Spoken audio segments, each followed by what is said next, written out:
안녕하세요, 여러분. 환영하고 축복합니다. 334일차입니다. 구원받은 자유자의 삶이라는 주제로 로마서 10장에서 13장까지 말씀을 함께 나누겠습니다. 바울이 지금 3차 선교 여행 중이라고 생각하셔야 되겠습니다. 3차 선교 여행은 바울이 무조건 에베소에서 시작합니다. 수리아 안디옥에서 시작해서 바로 에베소로 옵니다. 에베소에서 고린도 교회 문제 때문에 고린도 전서를 쓰고 이제 폭동이 일어나서 떠나고 마게도냐에 가서 고린도 후서를 씁니다. 그리고 나서 고린도로 내려왔습니다. 이 고린도에서 고린도 교회 문제가 어느 정도 이제 해결이 되고 큰 것이 다 해결이 되고 1, 2, 3차 선교 여행을 이제 다 정리하면서 바울이 이제 로마로 가고 싶었다 그랬죠. 이제 선교의 열매를 예루살렘 교회에 구제 헌금식으로 이제 갖다 드리고 나서 바울은 로마 교회에 가고 싶었습니다. 그래서 땅끝에, 그 당시에 땅끝이라고 생각하는 그 스페인에 가서 예수 그리스도를 증거하고 싶었습니다. 바울 복음의 핵심은 바로 예수 그리스도입니다. 그와 함께 죽고 그와 함께 살아날 때 예수의 생명이 나를 통해서 이제 통로로 사용되어서 이제 비추어지는 것입니다. 자, 그래서 바울은 지금 이 로마 교회 성도들에게 바울의 복음, 예수 그리스도, 예수 그리스도를 증거하고 있다. 이렇게 계속 보시면 되겠습니다. 그런데 그것이 이제 복음의 핵심이라면 그럼 구원받은 사람은 어떻게 살아내냐 했을 때 하나님의 형상을 비추는 것이죠. 자, 오늘 그런 삶에 대해서 나온다. 이렇게 보시고 바울은 그 구원받은 사람을 이제 죄에 대해서 내가 이제 자유했다. 그래서 자유자라고 합니다. 구원받은 자유자의 삶이 어떠한지, 자, 그것을 오늘 이야기하고 있는데, 오늘 연결해서, 지난 시간하고 연결해서 로마서 10장부터 보겠습니다. 9장, 10장, 11장은 바울이 이스라엘 사람들에 대해서 이야기하고 있다. 자, 이스라엘 사람들을 얼마나 사랑하는지, 내가 하나님 앞에 끊겨질지라도 난 그들이 구원받기를 원한다. 그들에게, 이 유대인들에게 예수 그리스도를 증거하고 있습니다. 자, 그래서 지난 시간 9장과 이어서 10장, 11장을 함께 한 묶음으로 여러분들 보시면 좋겠습니다. 자, 10장 한번 볼게요. 10장 1절, 형제들아, 내 마음에 원하는 바와 하나님께 구하는 바는 이스라엘을 위함이니 곧 그들로 구원을 받게 함이라. 이것을 말로만 하는 것이 아니라 너무 간절히 마음에 원했던 것이죠. 그러면서 2절, 내가 증언하노니 그들이 하나님께 열심히 있으나 올바른 지식을 따른 것이 아니니라. 자, 열심히 있는데 하나님께 열심히 있어요. 그런데 올바른 지식을 따른 게 아니에요. 자, 이 올바른 지식을 따르지 아니한 것이 어떤 걸까요? 그것이 이제 광신이에요. 바울이 사울 시절 때 그랬잖아요. 그래서 교회를 잔멸하고 스데반도 죽이는데 앞장섰던 사람이잖아요. 자, 우리가 이게 되게 위험한 거예요. 열심히 있는데 그게 올바른 게 아니에요. 그러면 그것만큼 위험한 게 없어요. 그래서 그것을 우리 믿음의 선배들은 불나방이라고 했어요. 불처럼 활활 타오르는데 방향도 없이 왔다 갔다 하는 거예요. 완전히 불나방인 거예요. 그게 위험한 거예요. 바울 자신이 그랬던 거예요. 그래서 그 안타까움으로 말하고 있다. 이렇게 보시면 돼요. 이 유대인의 이 열정이 얼마나 대단했는지를 알 수가 있어요. 여러분들, 우리가 이 열정 그러면 두 가지 극단으로 나타날 수가 있습니다. 이 바리새인들처럼 말씀 가지고 그들은 말씀을 외우잖아요. 토라를 외우잖아요. 그런데 말씀 가지고 정죄하는 거예요. 정죄. 너는 이게 잘못되고 이게 잘못됐고 그들의 잣대로 내가 기준이 되어서 다 정죄하는 거예요. 오늘날도 우리가 지금 이렇게 말씀을 같이 나누는 것이 우리가 정죄하기가 참 쉬워요. 그런데 그렇게 하려고 나누는 것이 아니라 핵심이 뭐냐면 예수 그리스도를 경험하고 알고 알지 못하는 존재를 여러분들 사랑할 수 없어요. 그 존재를 닮아가고 싶은 마음이 없어요. 우리가 그 존재를 알고 느끼고 성령을 통해서 우리가 이것을 경험할 수가 있거든요. 여러분들, 이게 아무리 말로 한다고 해가지고 인간적인 말로 머리로 지식으로 하나님을 알 수 있는 게 아니에요. 예수 그리스도를 절대로 알 수가 없어요. 이 성령에 대한 것은, 성경에 대한 것은 오직 성령께서 역사해 주셔야만 이 말씀을 알 수가 있어요. 이것은 세상 지식하고 아무 상관이 없어요. 그래서 여러분들, 제가 자주 말씀드리지만 기억, 니은, 디귿 몰라도 성령의 역사하면 깨우치는 거예요. 이게 성령이 하게 하세요. 그래서 진리를 깨닫게 하시고 점차적으로 우리가 진리의 빛으로 오면서 모든 것이 이렇게 쭉 밝은 빛 가운데로 이렇게 인도함을 받거든요. 그래서 이 말씀을 가지고 이렇게 자꾸 인간적인 머리로 공부하듯이 이것은 자꾸 바리새인들처럼 정죄하게 돼요. 이들에게는 예수님이 없어요. 예수님의 사랑이 없어요. 그리고 반대로 성령을 받았다고 하면서 막 뜨거운 불나방처럼 되는데, 진리의 말씀, 이 하나님께 열심히 있으나 올바른 지식, 여기에서 말하는 올바른 지식은 진리예요. 이 진리가 뭐냐 하면 예수님에 대한 올바른 진리거든요. 진리 자체가 예수님이에요. 자, 그러면서 뜨거움만 추구하고 어떤 진리는 도외시하고 감동받기만 원한다.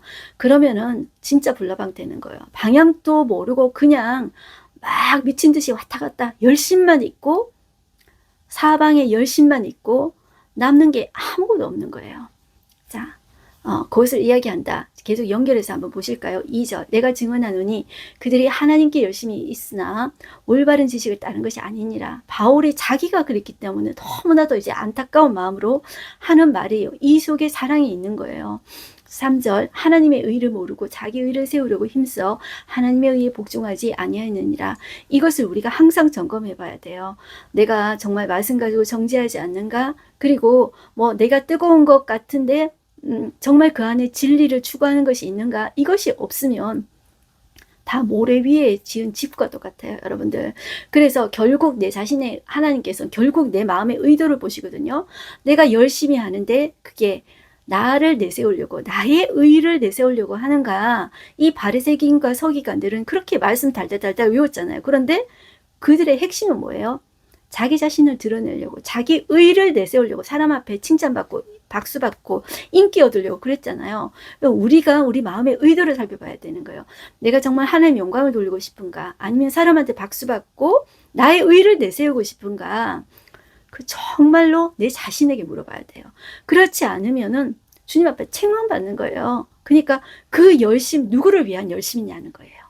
우리가 열심히 있는 거는 우리 다 칭찬받는 것 같지만 하나님 앞에는 그게 아니라는 걸 우리가 꼭 기억해야 돼요. 그래서 열심이 없는 성도들이 교회 안에 문제를 일으키는 게 아니라 열심과 열정이 있는 사람들이 문제를 일으켜요. 그래서 우리가 그걸 꼭 기억해야 돼요. 올바른 지식을 따라야 돼요. 그게 올바른 지식이 공부로 배워서 아는 지식이 아니고 여러분들 예수 그리스도에 대한 진리를 말해요. 그의 사랑과 그가 무엇을 하셨는지, 자격 없는 자를 베푸신 그 은혜를 경험하고 내가 그 사랑과 그 성품을 비추는 거예요. 그것이 경험하는 거예요. 그것이 내 가슴 속에 막 깊이 들어와야 돼요. 그래서 내가 주님을 반사해내고 싶다. 이런 마음이 있어야 돼요.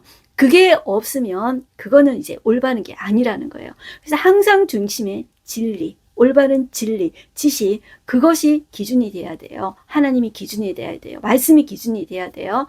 자, 그래서 그것을 무엇으로 검증하냐 했을 때 나는 내 의를 세우고자 하느냐, 하나님의 영광, 하나님의 의를 세우고자 하느냐, 그것을 내 스스로에게 물어봐야 돼요. 아니면은 내 탐욕이에요. 탐심이에요. 욕심이에요. 자, 4절. 그리스도는 모든 믿는 자에게 의를 이루기 위하여 율법의 마침이 되시니라.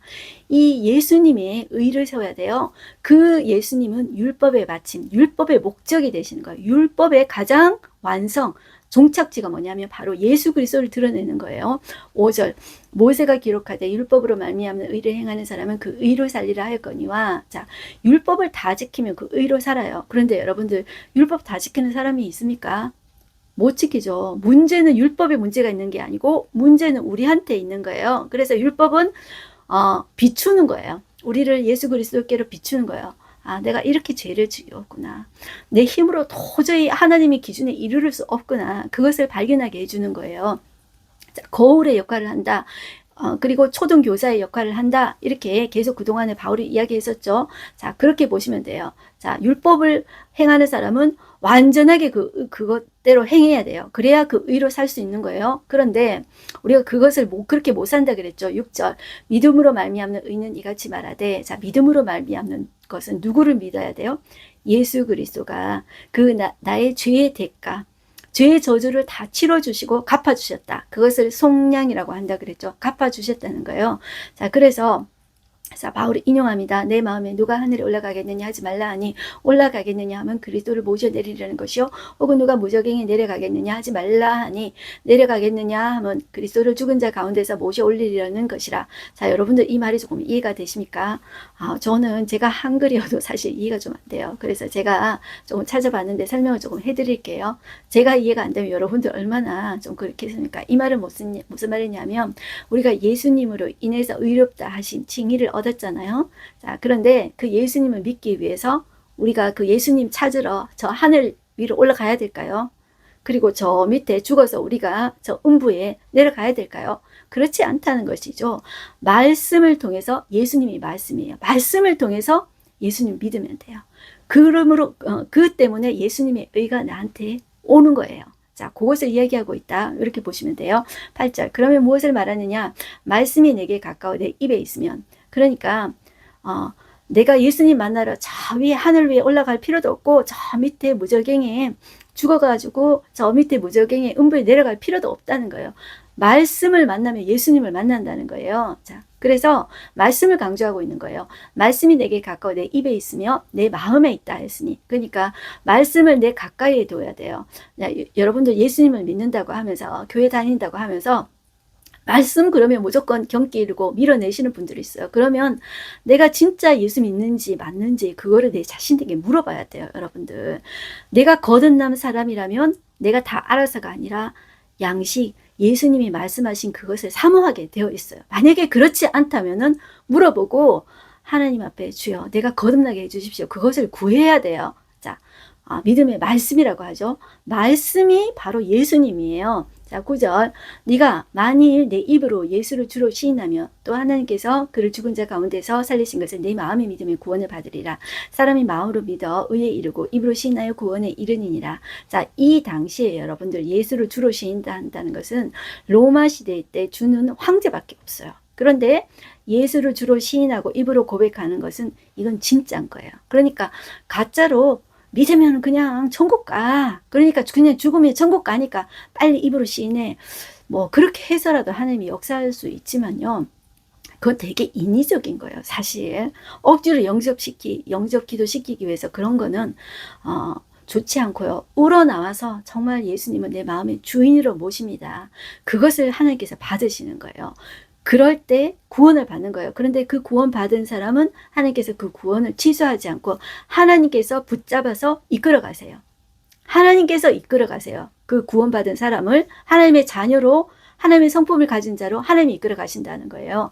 자, 11절 성경에 이르시되 누구든지 그를 믿는 자는 부끄러움을 당하지 아니하리라 하니 유대인이나 헬라인이나 차별이 없음이라 한 분이신 주께서 모든 사람이 주가 되사 그를 부르는 모든 사람에게 부요하시도다. 그래서 혈통이 아니라 유대인이든 헬라이든 이방인이든 예수 그리스도의 믿음으로 구원을 받는다는 것이죠. 그의 이름을 진실로 이 부르는 자 예수님이 주인이십니다. 메시아십니다. 구원자입니다. 그것을 진실로 그 고백하는 자는 구원을 받는 거예요.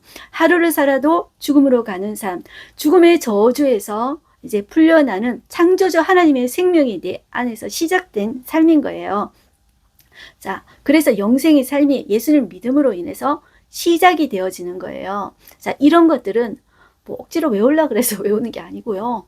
성령님이 가르쳐 줬어요. 성령님이 역사하시면 그게 깨달아지는 거예요. 자, 그런데 이런 것들은 들어야 돼요. 이것을 들어야 믿을 수가 있어요. 그래서 자, 너희들이 이런 소식을 전하는 사람의 발이 되어야 된다. 자, 이 이야기를 하면서 15절 한번 보실까요? 보내심을 받지 아니하였으면 어찌 전파하리요 기록된 바 아름답도다 좋은 소식을 전하는 자들의 발이여 함과 같으니라. 이것을 복음을 전하는 사람이 있어야 된다. 그래서 그 소식을 듣고 그들 또한 구원받을 수 있다. 이렇게 바울은 말하고 있습니다. 자, 그러면서 이 말씀을 들어야 믿음이 생긴다. 자, 그것을 바울이 다시 한번 더 강조해서 이야기하고 있어요. 17절 한번 보실까요? 그러므로 믿음은 들음에서 나며 들음은 그리스도의 말씀으로 말미암았느니라 이야기하고 있죠. 그 믿음의 근거가 내 자신의 감정에 있지 않아요. 그러니까 우리가 말씀을 자꾸 밀어내시는 분들을 보면은 감동적인 이야기만 추구하고 그것만 자꾸 해달라고 주문을 해요. 그런데 거기에서 믿음이 안 생겨요, 여러분들. 거기에서 마음문이 열리고 뭐 믿음이 생길 것 같은데요. 믿음은 감동적인 이야기에서 믿음이 안 생겨요, 여러분들. 믿음은 말씀에서 생겨요. 그게 딱딱해 보여도 그 말씀이 진짜인지 자꾸 이렇게 들어가 보는 거예요. 자, 모르면은 인간적인 머리로 알 수 있는 게 아니라 그랬죠. 하나님 말씀은 성령님께서 열어주시도록 자꾸 구하면 돼요. 그러면 분명히 열어주세요.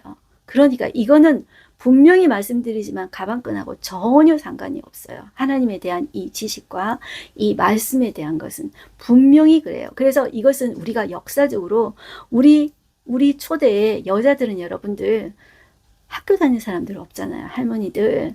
그런데 이 선교사님들이 이렇게 하면서 하나님께서 머리 트여주시고 진리에 대한 갈망 주시고 빛을 비춰주시니까 머리가 점점 트이는 거예요. 자, 그런 것들이 증명이 된 거예요.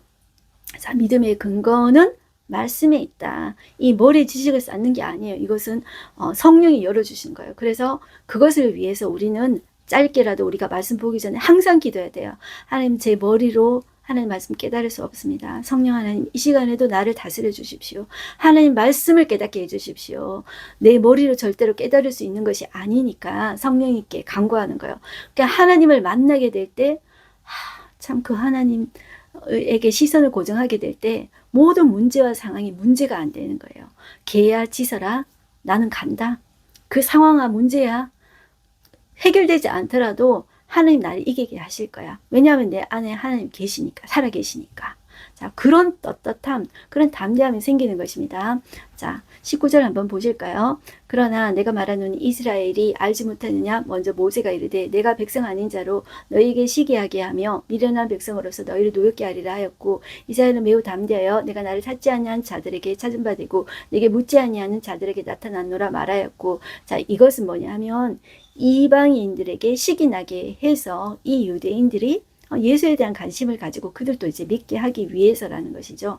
그것이 하나님의 이제 정하신 때가 있어요. 그래서 우리 뒤에 보면은 이방인의 수가 하나님의 어떤 원하는 수, 충만한 수에 이르기까지 하나님께서 이 유대인들을 그냥 그렇게 두셨다고 해요. 21절 보시면 이스라엘에 대하여 이르되 순종하지 아니하고 거슬러 말하는 백성에게 내가 종이 내 손을 벌려놓으라 하였느니라.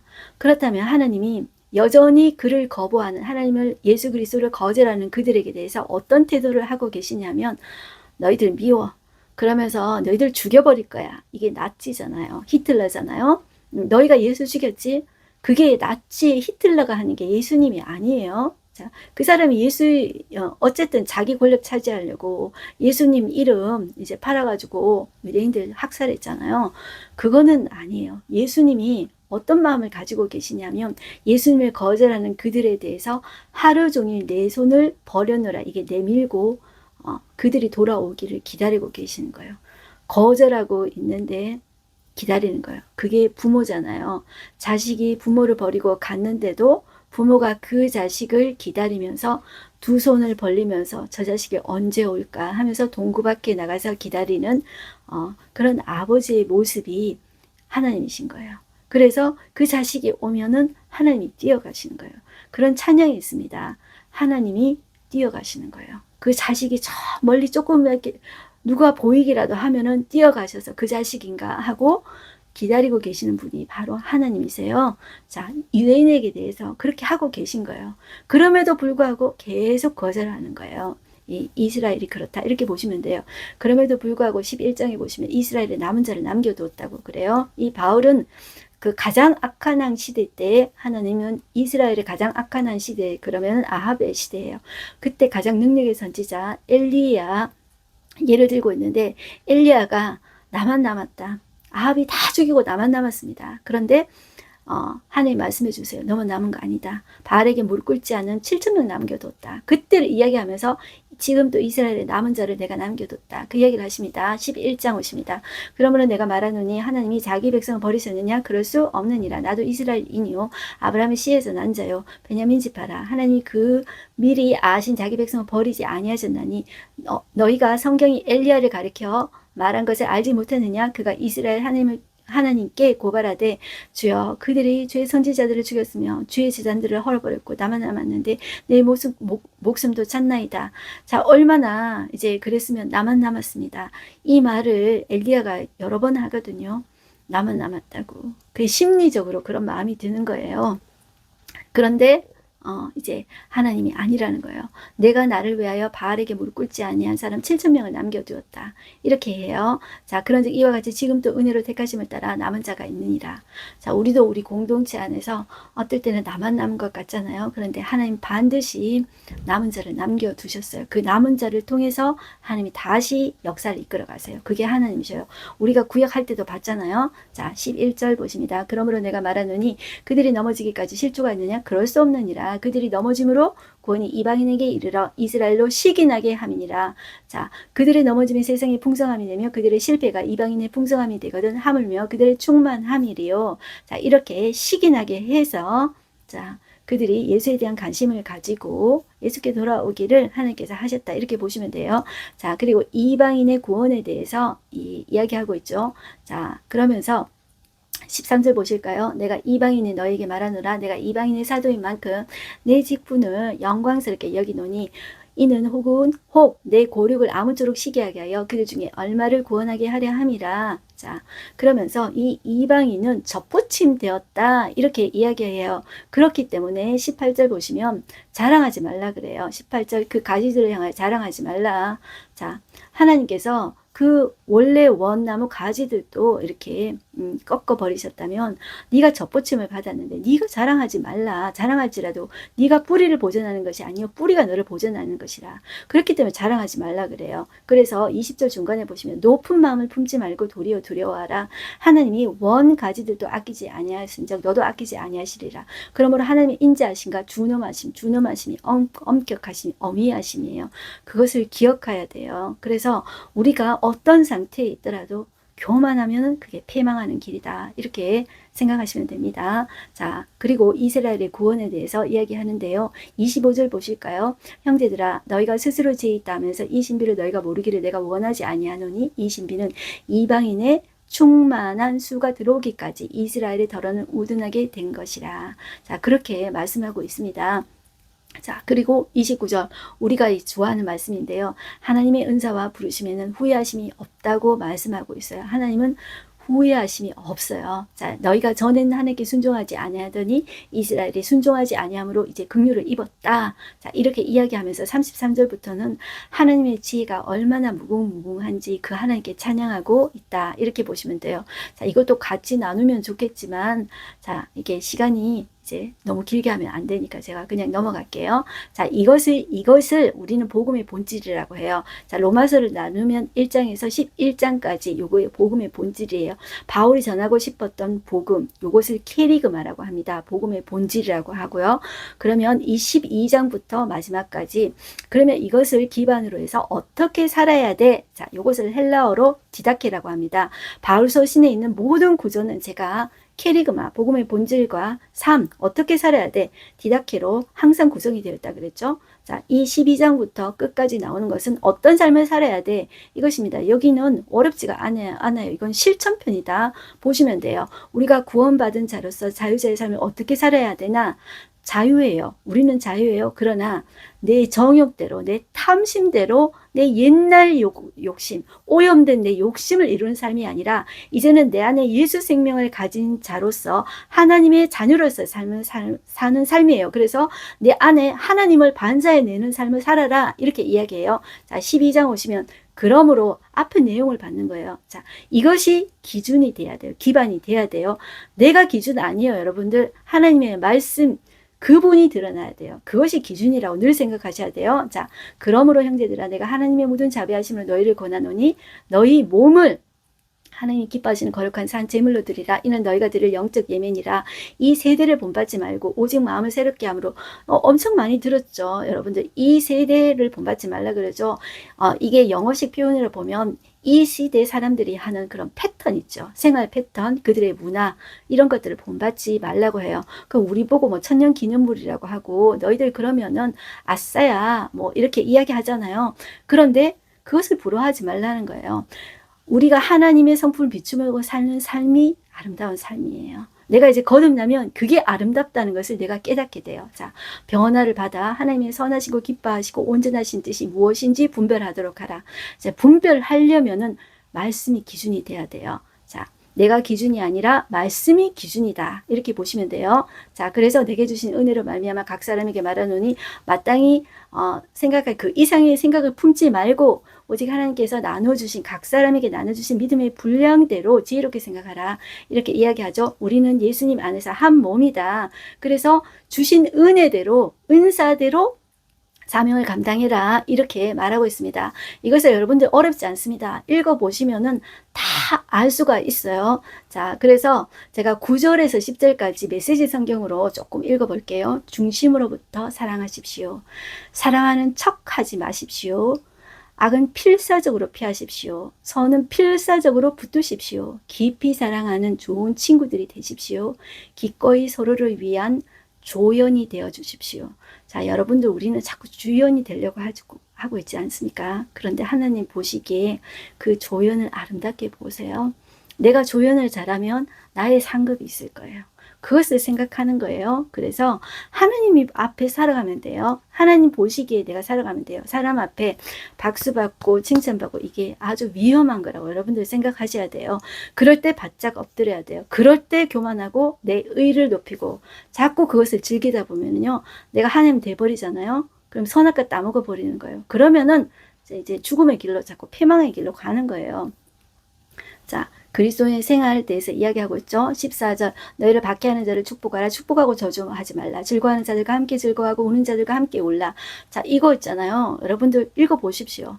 너무 좋습니다. 그냥 눈으로 보지 말고요. 내 입으로 자꾸 선포해 보십시오. 그러면은 내 영이 들어요. 자, 제가 지난 시간 끝에도 말씀드렸는데 여기는 어려운 거 없습니다. 실전편에는 자꾸 읽어보십시오.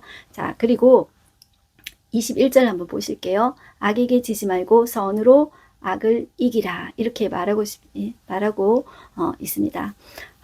나 안 할래. 이거 너무 힘들잖아. 자, 이렇게 생각하지 마시고요. 이것은 내 힘으로 하는 게 아니에요. 하나님께서 힘 주시고 기도하면 순종하는 거예요. 그러면 그때 하나님 주시는 놀라운 기쁨과 평강이 있어요. 그래서 내가 순종하게 되는 거거든요.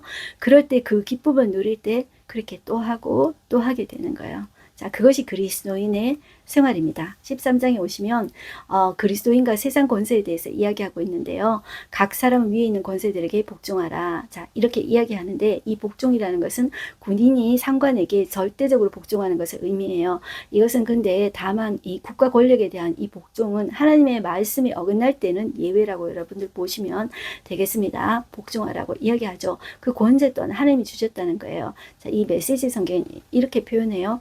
훌륭한 시민이 되십시오. 그리고 또 어떤 표현을 하냐면 책임성 있는 시민으로 사십시오. 이렇게 말하고 있습니다. 자, 이것도 어렵지 않기 때문에 여러분들 이렇게 읽어보시면 됩니다. 그리고 8절부터 보시면 사랑은 율법의 완성이라고 이야기하고 있죠. 피차 사랑의 빛 외에는 아무에게든지 아무 핏도 지지 말라. 남을 사랑하는 자는 율법을 다 이루었느니라. 예수 그리스도는 율법의 마침이에요. 목적이에요. 그리고 자, 율법에서도 가장 중요한 것이 하나님 사랑, 이웃 사랑이에요. 그래서 그것이 비춰지지 않는다면 말씀 가지고 자꾸 손가락질하고 정죄하고 문제를 일으키게 되는 거예요. 내가 정말 말씀을 제대로 살아내고 있는가, 내 안에 사랑이 있는가, 그것을 보시면 돼요. 그리고 내가 내 자신을 드러내고 싶어 하는가, 내가 뭐 했다는 걸 자꾸 드러내고 싶은가, 그거는 이제 정말 하나님이 싫어하신다. 이렇게 생각하시면 됩니다. 자, 그 다음에 구원의 때가 가까웠다 이야기하고 계시죠. 11절 또한 너희가 이 시기를 알거니와 자다가 깰 때가 벌써 되었으니 이는 이제 우리의 구원이 처음 믿을 때보다 가까웠습니다. 밤이 깊고 낮이 가까웠으니 그러므로 우리가 어둠의 일을 벗고 빛의 갑옷을 입자. 자, 이렇게 하면서 14절 보실까요? 오직 주 예수 그리스도로 옷 입고 정욕을 위하여 육신의 일을 도모하지 말라 이렇게 이야기하고 있습니다. 말씀이 명하시니까 순종하는 삶, 그런 삶을 우리가 살아내기를 바랍니다. 오늘 하루 한 절 말씀 보겠습니다. 그러므로 형제들아 내가 하나님의 모든 자비하심으로 너희를 권하노니 너희 몸을 하나님이 기뻐하시는 거룩한 산 제물로 드리라. 이는 너희가 드릴 영적 예배니라 하고 있습니다. 네, 우리가 조금 전에 로마서 할 때 11장까지는 삶의 복음의 핵심, 본질을 이야기한다 그랬어요. 그게 캐리그마 12장부터 끝장까지는 실천편. 그러면 어떻게 살아야 돼? 하나님 비추는 삶을 사는 거예요. 하나님 비추는 삶, 어떤 삶이에요? 하나님의 성품을 비추는 거예요. 자, 하나님이 누구이신지를 비추는 거예요. 자, 그 기준에 진리가 있어야 돼요. 그 기준에 내 의가 드러나서는 안 돼요. 내 의가 아니라 하나님이 드러나야 돼요. 하나님이 드러나야 돼요. 자, 그래서 자, 우리 보시면 12장 1절 앞에 그러므로 라는 말이 나와요. 그러므로 자, 이 11장과 12장 접속사가 그러므로 라는 말이 나와요. 삶을 수반하는 거예요. 자, 우리가 그러므로 로 이렇게 삶을 이어내는 것이 아니라 그런데 말이야 나는 그거 못해 나는 안 해 그러면 이게 종교인이 돼버리는 거예요. 자, 우리는 어떤 삶을 살고 있습니까? 그 말씀에 내가 부족하지만 그래도 순종해 내려는 삶을 살고 있습니까? 아니면 그거는 그냥 성경이지 나는 안 해 못해 이렇게 그냥 밀어내고 있습니까? 하나님의 자녀는 우리가 부족하더라도 이 땅에 제가 말씀드렸지만 지난 시간에 완벽하진 않습니다. 우리 다 성화되어 가는 중간에 있는 사람들입니다. 부족하지만 하나님이 사랑하기 때문에 부족하지만 그 말씀에 순종하는 거예요. 사랑에 대한 표현이 순종하는 거예요. 그것을 꼭 기억하고 저와 여러분들이 잘해서가 아니라 하나님 사랑하는 표현으로 순종하는 말씀에 순종하는 우리가 되어집시다. 그리고 우리의 의를 드러내고 사람 앞에 박수 받는 것을 즐겨하는 것이 아니라 하나님 영광 드러내고 하나님 성품 드러내고 진리를 사랑하는 우리 되십시다. 기도하겠습니다. 하나님 아버지 감사합니다. 오늘도 이 바울의 메시지를 들었습니다. 하나님 믿는 자의 삶은 하나님을 비추는 삶, 하나님의 성품을 비추는 삶이라고 했습니다. 하나님 사람들은 자기 자신을 자랑하기에 바쁩니다. 자기 자신을 가지고 있는 것들을 자랑합니다. 그러나 그거 다 쓸데없다고 합니다. 우리는 우리 안에 진짜 생명 되신 분, 영원하신 그 하나님, 그분을 자랑할 때 하나님 우리를 놀랍게 우리를 통로로 쓰셔서 우리 안에 하나님의 생명을 일으켜주시는 놀라운 역사를 일으키십니다. 사람이 할 수 없는 놀라운 일들을 일으키십니다. 하나님 우리를 통하여서 하나님의 생명의 역사를 일으키시옵소서. 거기에 우리가 쓰임받게 하여 주시옵소서. 우리가 이 악한 세상 속에서 우리가 하나님 아버지 악하게 똑같이 대하는 사람이 아니라 하나님의 선으로 하나님의 진리로 이 악한 세상을 이겨나가게 하여 주시옵소서. 그러한 마음이 우리 속에 날마다 부어지게 하여 주시옵소서. 이 삶 속에서 승리해내는 우리가 되어지게 하여 주시옵소서. 예수님의 이름으로 기도드렸습니다. 아멘. 네, 오늘도 여러분들 하나님의 자녀로 승리하십시오. 화이팅입니다.